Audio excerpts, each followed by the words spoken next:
are listening to the FTWpodcast.com, where we talk about wrestling in all of its laughable glory. Here's a clip from this week's episode. All right, everybody, it's time for Quick Hits. For those of you guys new to the show, each one of us is going to get 30 seconds to sound off on a news topic. If there's time afterwards, we're going to scream at each other for a little bit. Alex Riley was moved back to Raw. No explanation has been given. What do you think this says about the less important WWE draft, not the totally awesome FTW draft? And are you looking forward to seeing an extended Miz versus Riley feud? Go, Joe. What does it say about the draft? It says, you've already forgotten about what we did a few weeks ago. I'm really bummed that this is the angle they took.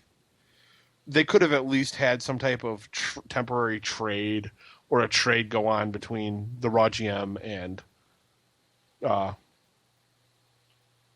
why the fuck can't I think... Bernie Mac, no.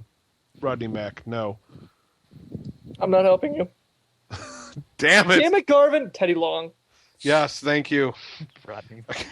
And your time is up. Go, Scott. Hey, at least I wasn't Rodney Mac on Facebook. No, first off, they did explain. It was like the second week after the draft. It was the Raw after Alex Riley's only SmackDown appearance, where The Miz was. It was one of the times where he was kind of ripping on Alex Riley, telling him, "Hey, you work for me. You don't go to any show. You know, you work for me." So there was an explanation, a rather shoddy one, but it is an explanation. I think keeping him on Raw is not the greatest idea, but if you're going to have him feud with The Miz to kind of build him as a character, that makes sense. So hopefully he does get traded to SmackDown eventually, but for now, I think it's not bad. Rob, go on. I agree with you, Harrison. This just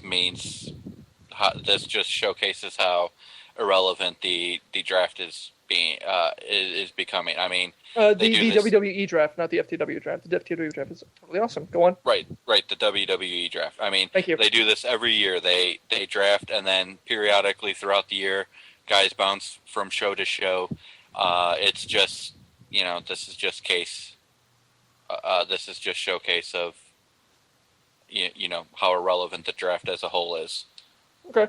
I don't think this really reflects much on the draft. I think it reflects a lot more on SmackDown. SmackDown's a bit of a mess lately. Orton, Sheamus really aren't really selling as far as being the main storyline. They got Christian bouncing around there. Doesn't really seem like SmackDown has a really cohesive set of guys that can rally a show behind. And I think trying to then have Alex Riley grow in that environment isn't really good. So moving him over to Raw is probably why they did it. Well, you've heard our thoughts, but now we want to hear from you. You can find us on Facebook and Twitter, and even join us live every Tuesday at 8 p.m. at the FTWpodcast.com.